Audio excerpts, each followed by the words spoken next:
আসসালামু আলাইকুম, সবাই কেমন আছেন? আবারও কেকের ভিডিও নিয়ে আসলাম। Vanilla swiss roll cake.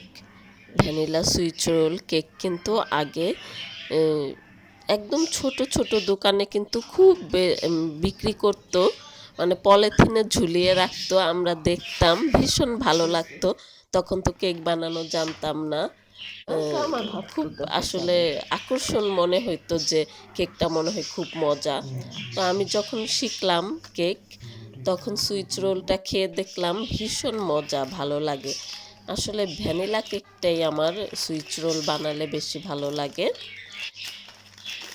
Cream অনেক সময় বেঁচে যায়, অল্প ক্রিম ফ্রিজে আপনি রাখতে পারেন, রেখে মানে সুইচ রোলে অল্প ক্রিম লাগে, এর জন্য সুইচ রোলটা আজকে বানালাম। তো ওরা দুই ভাই কেক বানানোর সময় প্রতিবার খুব ঝগড়া এখন করে তোমারই তো কেক দেখতে খাওয়া লোভ নিয়ে। লাগে, আর যখন নিজে ওদের খাও তখন ঝগড়া দেখতে মানুষ কিন্তু ভীষণ চাইলেই ভালো করবে। লাগে, বাচ্চারা আসলে আইসে এটা খুব আমার নাম এনজয় করে। মিরাইছে। আমি কেক বানাই, ওরা কখন কেকটা খাবে। আরে না, ওরা দেখা যাইতেছে তো না ভিডিওতে। আপনারাও সুইচ রোলটা ভ্যানিলাটাই ট্রাই করবেন, 33 সেকেন্ডে ভ্যানিলাটা কিন্তু রইছে। খুব মজা চকলেটের চাইতে।